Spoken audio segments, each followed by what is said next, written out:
Bonjour à toutes et bienvenue dans Booster Day, votre émission qui vous présente votre TCG futur et passé. Cette vidéo sera en 4 parties. La présentation de l'univers, la présentation du TCG avec son extension, les infos utiles et inutiles et bien sûr la conclusion, la mienne. Et aujourd'hui, nous allons parler de Monster Hunter Hunting Card avec l'extension 5 Ocean Kingdom avec l'Ajax.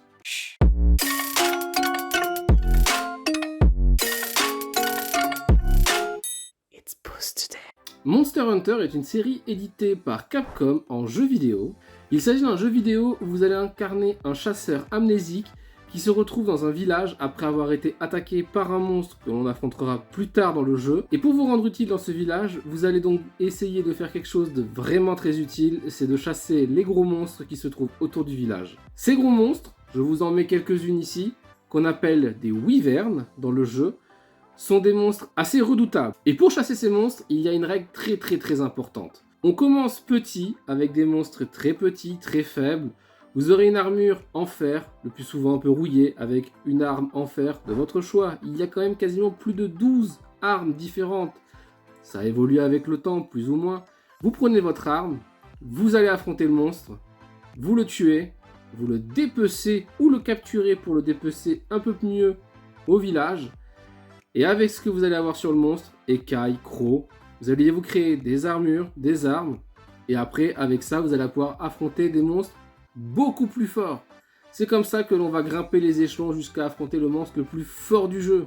Avec des crocs, vous allez pouvoir faire des armes. Exemple, avec plein de crocs, une énorme épée avec des crocs acérés. Avec des écailles, vous allez pouvoir vous faire des armures. Et des boucliers peut-être pour les lance-guns. Ce sont des armes qui sont fait comme une lance, mais qui ont un pistolet à l'intérieur pour tirer un feu. C'est mon arme de cœur, je l'adore. Et ce système, vous allez le retrouver dans chaque jeu. Dans chaque jeu Monster Hunter qui va sortir, vous aurez le même système. Vous allez retrouver aussi des monstres phares que vous allez avoir dans toutes les extensions. On va pouvoir citer exemple le T-Rex, le premier vrai monstre wyvern qu'on affronte. Je vous mets une image. Il fait frissonner la première fois qu'on l'affronte. Maintenant, quand on a l'habitude, on a un peu moins peur, on y va, on fonce. Mais la première fois, on est tétanisé, on a peur. Il fonce dans tous les murs, il fonce partout et on meurt très rapidement. On avait aussi des monstres qu'on considérait vraiment quasiment impossibles à l'époque de leur sortie. Je prends l'exemple du Rajang, un singe féroce. Limite pour moi, c'est du Sangoku, c'est du Dragon Ball Z. Je crois que j'ai dû en battre 2 ou 3 dans ma vie. Et pourtant j'en ai vu beaucoup, j'en ai affronté beaucoup, et je suis mort à chaque fois. Il gagne souvent. On a aussi par rapport à l'un des premiers jeux sortis en Europe, pas le premier, Fatalis, qu'on n'a pas revu après par la suite, mais c'est un monstre qui était vraiment très difficile, et rien que d'être à côté de lui, on perdait de la vie, et c'était vraiment quelque chose de difficile. Il y avait une pression, on ne pouvait pas s'approcher pour lui faire des dégâts, parce qu'on prenait déjà beaucoup plus de dégâts qu'on ne lui en donnait. On a aussi le Diablos, que je vous mets une belle image de lui, ce Diablos là. Au début, il était facile à affronter. On pouvait le combattre, il n'y avait pas de vraie difficulté. Il nous faisait mal, mais il était beaucoup plus lent, beaucoup plus pâteau. On pouvait lui faire des dégâts, on arrivait à gérer, et plus les jeux avançaient, plus ils nous ont fait une difficulté sur ce monstre, qui en est devenu vraiment complètement abusé, tellement qu'il est le monstre phare du film Monster Hunter. Ouais. Recommencez pas les films, les gars. S'il vous plaît. Mais bref, passons. Ce film est aux oubliettes. On passe à la suite. Et avant de parler un peu plus de Monster Hunter, je vais vous parler quand même de ce fameux couple qui règne sur Monster Hunter. La Ratian et le Ratalos. Ces deux-là sont vraiment Jay-Z et Beyoncé.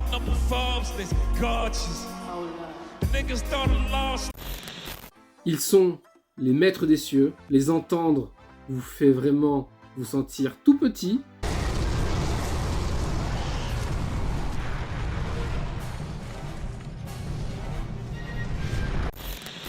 Ils sont là depuis le début, depuis le premier jeu, et sont pour autant toujours aussi impressionnants à affronter, aussi difficiles.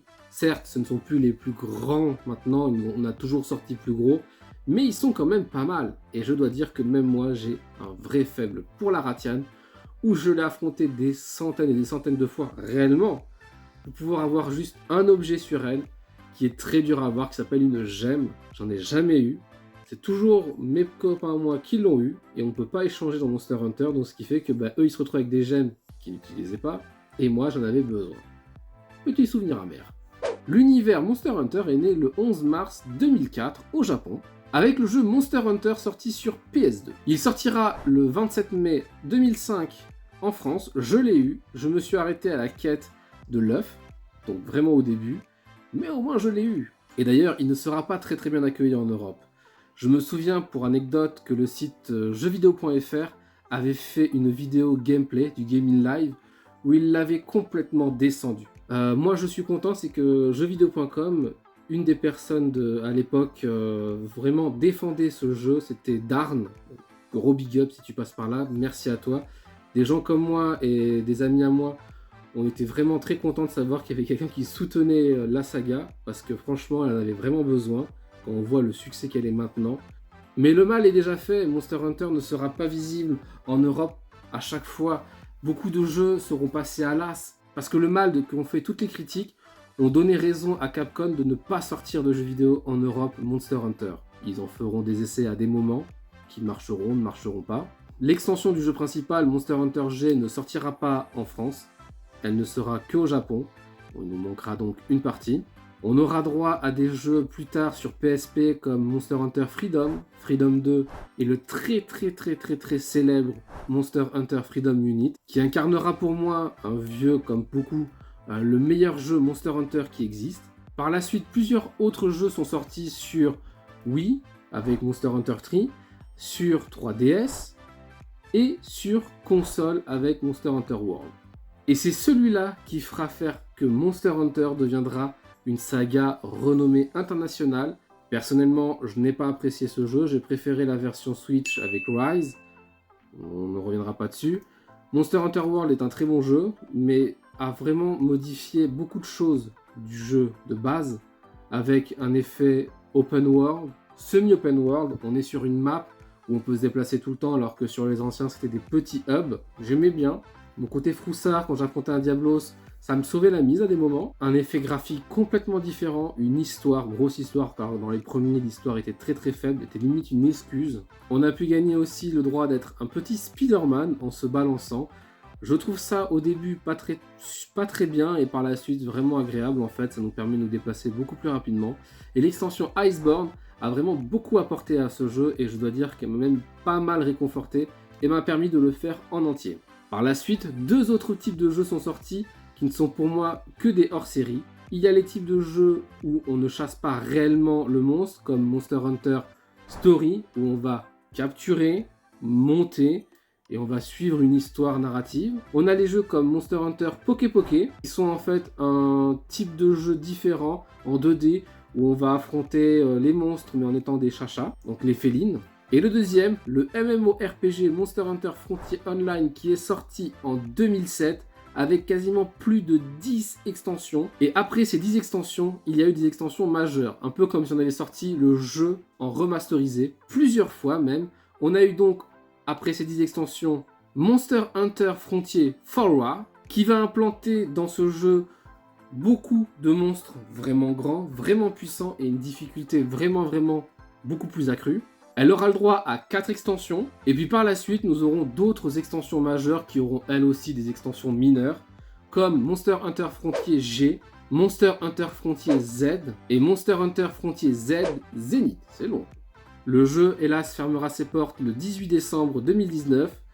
Je dois dire que j'ai quand même pas mal de souvenirs sur ce jeu, avoir vraiment eu beaucoup de difficultés pour pouvoir m'y connecter, car ce jeu était exclusif au Japon, et surtout, il n'était pas autorisé à jouer en dehors du Japon, donc utiliser un VPN était quelque chose à l'époque que je faisais, avant NordVPN et tout ça, et il ne fallait pas parler.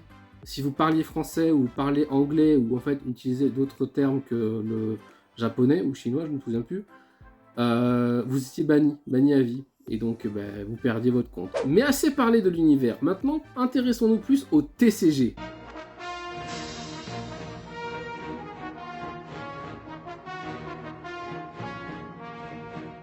Et ce TCG s'appelle Monster Hunter Hunting Card et il est sorti en 2008. À l'époque, nous avions des box, comme on peut voir ici. Ce sont des box, des semi-displays pour nous. On avait des decks, je n'en ai pas. Et les boosters étaient vendus aussi à l'unité. Les extensions étaient saisonnières. Nous avions donc en hiver 2018 Monster Hunter, qui sortait pour la première fois. Puis printemps, puis automne. Et toutes les saisons sortaient une extension. Ça a vite créé une influence, comme on peut voir sur les photos que je vous montre. On a pu aussi voir des concours se créer. Il y a eu des championnats qui sont bien sûr restés que au Japon, car le TCG est resté que au Japon.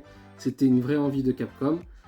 Le TCG a donc eu droit à des championnats que je trouve vraiment sympas. J'aurais bien aimé les faire. Pour les cartes, il existe 6 types. On a les jaunes, comme on peut voir, qui sont les cartes de type chasseur. Dessus, il y aura toujours un chasseur. Et ce sont les caractéristiques d'un chasseur, vous. Nous avons les gris qui représentent les félines, les otomos comme on dit au Japon. Nous avons les vertes qui représentent un événement passant. Exemple là, ce sont percés. On a cassé un bout de l'aile du Ratalos, excusez-moi. Nous avons d'autres cartes grises, comme je pouvais le voir en image, qui elles représentent par contre les quêtes que vous pouvez mener pendant votre duel TCG. Les cartes bleues qui représentent les monstres, comme on peut voir, le Barioth, le Ratalos, et bien sûr les cartes rouges qui représentent les monstres mais de guildes, donc beaucoup plus forts, beaucoup plus imposants et avec des avantages et des désavantages assez énormes. Mais l'extension qui nous intéresse est celle-ci. Celle-ci s'appelle donc Ocean King. Elle représente le Lagiacrus, qui est donc le monstre éponyme de Monster Hunter 3. La série est la numéro 5. Elle est sortie en septembre 2009. Et avec ceci, on a eu droit à quelque chose de vraiment sympa. Je vous le montre, c'est un classeur aussi officiel. Je ne l'ai jamais vu. C'est la première fois en m'intéressant à ce TCG que j'ai vu qu'il y avait des classeurs, il y avait des protèges et autres. Et je trouve ça vraiment sympa. J'en ai pas, je suis un peu triste, mais un jour peut-être, on sait jamais. Et si l'un de vous l'en a, je suis intéressé. Et pour revenir à ce TCG, comme l'indique le booster, mais aussi la display, nous avons donc au total 90 cartes. Dans ces 90 cartes, nous avons 48 cartes R1, ce sont les cartes communes. R2, ce sont les cartes peu communes, il y en a 20. Les cartes rares sont les R3, il y en a 17. Et les cartes R4, au nombre de 5, sont les cartes ultra rares. Comment on les reconnaît? Elles sont complètement brillantes. Alors, avec le fait de la protection, on voit pas très bien. Là, normalement, j'ai une R3 où, en fait, le titre brille. On voit pas très bien. Le titre brille. Il y a des brillants sur le côté. Et bien sûr, la carte la plus rare est celle qui représente le monstre sur l'effigie. Exemple, celle-là représente le monstre qui est sur cette extension-là. Comme on peut voir, ce sont les mêmes monstres. Je ne sais pas si vous pouvez le voir. Donc, je sais que c'est assez difficile à imaginer, mais ces cartes-là valent très cher. Ce sont des cartes qui ne sont pas trouvables en Europe. Et au Japon, les cartes ont certaines valeurs. D'autres, comme celle-là, n'a pas beaucoup de valeur. Mais des cartes représentant l'effigie, elles, par contre, ont beaucoup plus de valeur. Et donc, pour les infos utiles et inutiles, les quelques infos que je peux vous dire, c'est que ces deux extensions que je vous ai montrées, donc celle-là et celle que vous avez pu voir vraiment très rapidement, celle-là, sont les deux extensions les plus courantes, les plus communes. Elles ont été tirées à beaucoup d'exemplaires. Pour la sortie de Monster Hunter 3 sur Switch, il y a eu beaucoup de tirages, donc vraiment, ce sont celles qu'on a pu avoir un peu en Europe. Pas énormément, mais pas mal de personnes ont pu en ramener, mais pas tant que ça. Elles sont vraiment quasi introuvables, voire introuvables en Europe actuellement. Alors, les autres extensions, je ne vous le dis même pas, c'est juste abandonné, ça sert à rien. Les seuls moyens d'en avoir, c'est d'aller directement au Japon. Dans certains magasins, je dis bien dans certains magasins, il y en a disponible à des prix, c'est vrai, corrects. Mais ces magasins ne font pas d'export. Ça reste très difficile à avoir. En quasiment 5 ans, j'en ai quasiment pas vu, peut-être une. Et encore, c'était des boîtes ouvertes où il restait 2-3 boosters. C'est quelque chose d'assez exotique, atypique et rare, tout en sachant que Monster Hunter est quand même devenu monumental. Si vous avez d'autres boîtes, ça m'intéresse, contactez-moi. Même pour pouvoir faire des échanges, car j'ai pas mal de cartes, comme on peut voir. Hein, j'ai une boîte entière de cartes, même plusieurs. Le TCG est vraiment magnifique. Pour moi, c'est une perle. Je suis très heureux de me dire qu'il reste quasiment rien. Il doit me rester 2-3 cartes pour compléter les 2 sets. Je suis quasiment à la fin. J'ai même des doublons pour vous dire. Le prix est vraiment explosif. Comptez vraiment beaucoup d'argent. Alors certains vous diront que c'est abusé parce que si vous allez au Japon, que vous vous déplacez, que vous allez en magasin là-bas, vous l'aurez au prix d'une display Pokémon. Oui, mais il faut payer le billet, aller-retour, aller là-bas, acheter et revenir. Et à importer, ça coûte aussi extrêmement cher puisqu'il y a l'import. Et c'est surtout qu'il faut trouver un magasin, même moi qui cherche, et je continue encore actuellement à chercher des magasins qui seraient prêts à faire le tour de leur ville, ou voire plus, pour pouvoir trouver ou même acheter sur le eBay japonais. C'est très difficile, d'où pourquoi les prix sont explosifs. Certains ont pu le voir, même moi je le vends très très cher, normal. Je l'ai depuis 2017, et en 2017 ça m'a coûté très très cher, vraiment plus de 200 € la boîte. Donc on peut voir qu'il y en a quand même beaucoup, j'en ai encore d'autres. C'est pas quelque chose d'anodin. Si vous en avez, essayez de bien les conserver, même les boosters. Essayez de les conserver. Je suis très content de pouvoir vous proposer ça. Je vais vous proposer pour la fin une ouverture, potentiellement, si ma vidéo est correcte. Je vous mets donc en bonus une ouverture pour ceux qui sont restés. Vous pourrez donc voir ce que j'ai eu dans les boosters. C'est pas ceux-là, je vous le dis. Ça vient d'un autre display. Je crois que c'est celle-là. Merci à vous d'avoir regardé. N'oubliez pas, commentez, likez, partagez. Dites-moi en retour ce que vous en avez pensé. Et je vous dis à très bientôt. Au revoir. Je vous montre à quoi ressemble mon booster de Monster Hunter. Déjà un Diablos. On commence à voir la rareté, comme je l'ai dit. C'est marqué en dessous. Là, c'est que des rares unes. Des Vélocyprès. Fusil arbalète lourd. C'est Gypsyros. Le plaisir de je te déteste, je te hais, tu ne dois pas exister. Attendez. C'est derrière. Mais c'est une petite rare 4 là qu'on a ici. Un petit Diablos. Je le mets tout de suite de côté. C'est pas celle qui vaut le plus, hein, mais c'est pas mal déjà. Et hop là, c'est fini. Donc, je vous présente ma dernière acquisition. Elle est trop belle. C'est tout pour moi.